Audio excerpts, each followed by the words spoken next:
controversial here. Hold the mic properly to your mouth, bro. I'm going to be a little bit controversial here. To me, the film wasn't about black and white. The film was just about poverty. And that happens regardless whether you're white or black. Gentrification is that. That's all it is. And we can't help that. It's called development. So if you want to be part of it, you've got to work hard and be part and get on that train. One thing I also want to say is that I think as black people, sometimes we're stuck in the past. We're still fighting this fight. We're still fighting the struggle. For me, the struggle ended a long time ago. A lot of sacrifices were made by our ancestors. By law, there's nothing a white man can do that can by law. So that we've won that fight. I think it's down to us to move forward, celebrate our successes. It's good to talk about history. I got nothing against it. But when I talk to young people, I show them that there are black people that are very successful. I look for inspiration in black people. Obama is one of them.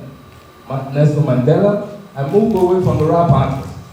I moved away from the boxing because I believe the white people, if you look at what they celebrate for us, on our behalf, it's all about people that entertain them.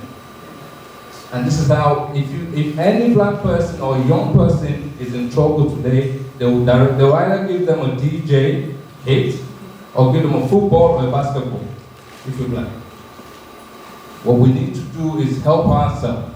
I'm in politics, I know what goes on. We can complain about a lot of people and a lot of things here. What I don't see is I don't see a lot of black people stepping up to the plate. I don't see enough black people stepping up to the plate. We can sit here and blame the white people. And we've been doing that for years. You know what? It keeps us down. Because it's very easy to blame other people. You know, I rose from nothing, and this country, I have to say, I'm not talking for the white people or anything like that. In this country, there's an opportunity for anybody and everybody to be somebody. Right? If you want to stand for your community, be a councillor. That's the first step. You can make a change, you can make a difference, and you can become MP with no problem whatsoever in this country, regardless of the problem. Stand up, be an example, and celebrate our success.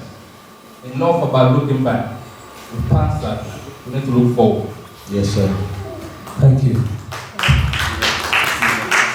Yeah, question my question is very brief. It's about group economics. And I try to possibly practice group economics because I know the power of my own money. I know the power of my own labor. But when I try and apply that to a black shop or black industry, the quality of the products and services is just not there. And after, say, the second or third attempt, I have to abandon it. And it does pain me, you know, because I don't even live in this country, I live in the Middle East. And I try and help black businesses out there. We're more supportive. But when I'm here, apart from, say, barber shop, food shop, how else would you tactically help promote group economics? Without group economics, we don't even have a foundation.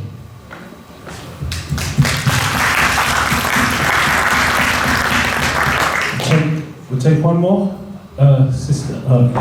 Yeah, we're going to go right across. Okay, go ahead. Okay, as far as solutions are concerned, I wanted to show appreciation for what you've offered so far.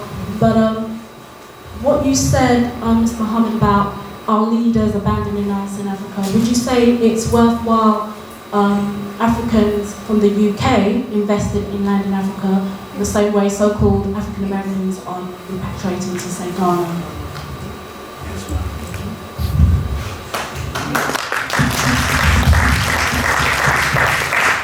Greetings. I'd like to say thank you to P.O.W.E.R Mohammed. I used to watch the show as well, very good show. I'm going to try to be brief. In response to my brother's statements at the back, I would like to say that essentially gentrification is a race issue. It's not the fact that European people want to come into the communities that's the problem. It's that local government colluded with building contractors has changed laws which dispossess and disenfranchise us. We are poor people in the main, and the local government systematically changed the legal system that frames us. They said that they are scroungers. So if you want to go and lots of people are signing on, they're unemployed. If you don't go to a signing on appointment, you can get you can lose your benefit for three months just for not appointment. And after 2 months, you're then able to be evicted from your property because you go 8 weeks over. That's one way that they disenfranchise poor people. Another way that they disenfranchise poor and black people is that we're no longer allowed to be lodgers. People who used to have houses in Brixton, in South London, different places you could lodge. Lodge has always been part of this country, but now it's illegal for you to lodge somebody. So you can't get your friends and your brethren, as I used to be back in the day. I had 5 people living with me.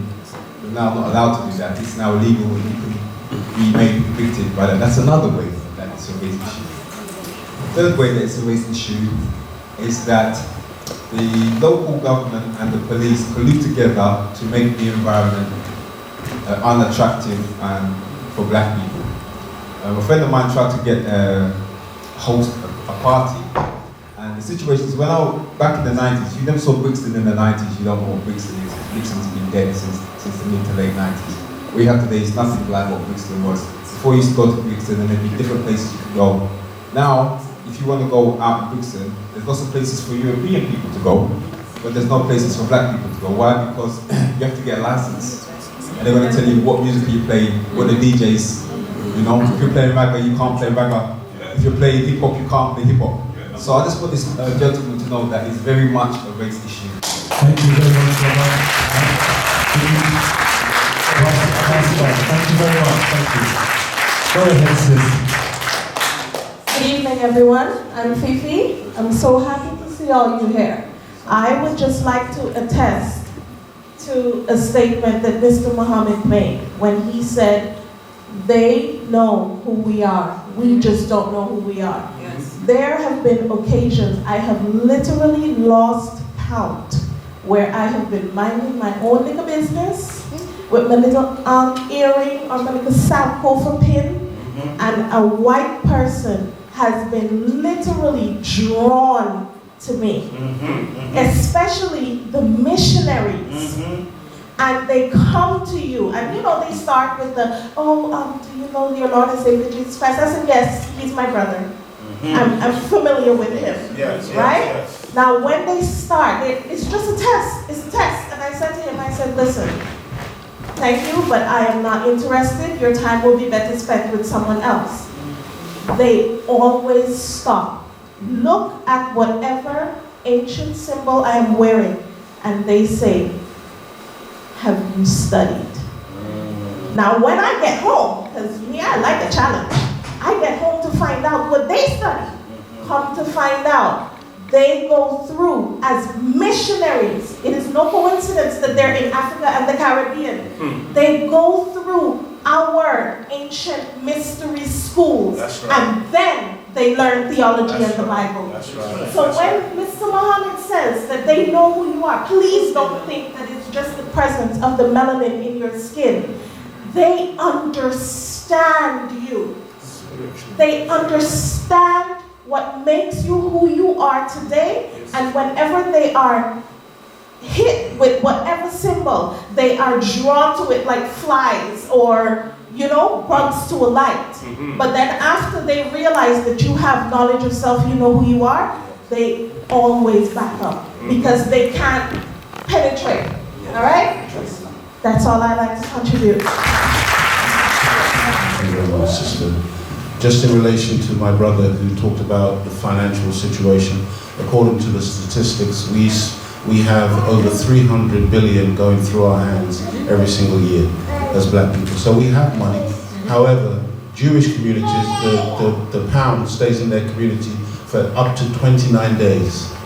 In the black community, apparently it only stays for a few hours because we're not pooling resources and spending our money with ourselves. So that's what we have to do. We have to deliberately seek out black people to spend our money with, and we have to support the business there. Anybody familiar with the money mob? Yes. Things like that. We should patronize the money mob. We should make sure that we go to these black stores and really help them. Stop walking past black businesses and actually spend a little bit of money with them. It all will help. And finally, what I would say is that in relation to my brother in the corner who said what he said, it's an opinion. It's a view. I don't want to attack my brother. It's a view, it's an opinion, but it's not backed up by evidence, empirical evidence. We've got to be very clear today. It's an idea, it's a concept, it's an emotion or whatever, but we got to deal with actual facts. And don't shy away from that because it's important. It's not about living in the past and, you know, blaming white people. Believe me, if every white person was removed from this planet today, you and I would have a problem tomorrow. It's not about white people. It's about us and how we love, treat one another. And if we change that dynamic, we don't have to worry about white people. We don't have to worry about gentrification. That's why the Asians, the so-called Asians in America, not worried. They got communities and they're solid because they understand what it means to love self, to do for self, to have for self. The beautiful song goes, God helps the child who has his own. We must have something that we can call our own. We also have to disabuse this world that our youth are feral and are useless. This is one of our young little brothers who is a beautiful, beautiful young brother, highly gifted and talented, and we're really trying to help to promote our young people. There's a disconnect between the elders and the youth. That disconnect must be healed. Must be healed. Our young people are very angry with those of us who are so-called elders because we've taken our eye off them, off the prize, and we've allowed them to be absolutely almost destroyed now. That's why they're killing each other in the streets, because they're confused. We must heal that disconnect. There is a disconnect between the black man and the black woman.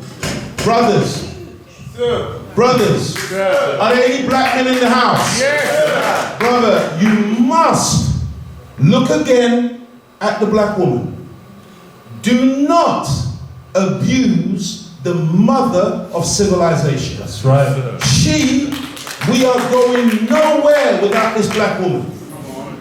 Believe me, brothers, this is a huge mistake that we're making in the way in which we're ill-treated, mistreating the black woman. Take another look at her, look at your mother, look at your sister, look at your daughters, look at your wives, and treat them with the respect that they deserve, because they're not the woman of man, they are the woman of God. I really thank you for allowing me to come out and speak to you this evening. I pray that something that we've said has triggered thought, and with the thought will come a word and a deed, and that we will become proactive people in our own liberation, in our own loving of self, in our own self-growth and development. Self-improvement is the basis for community development. Stop pointing the finger out, point the finger in. If you and I improve self, the whole community immediately improves. Thank you, may Allah bless you. Assalamu alaikum.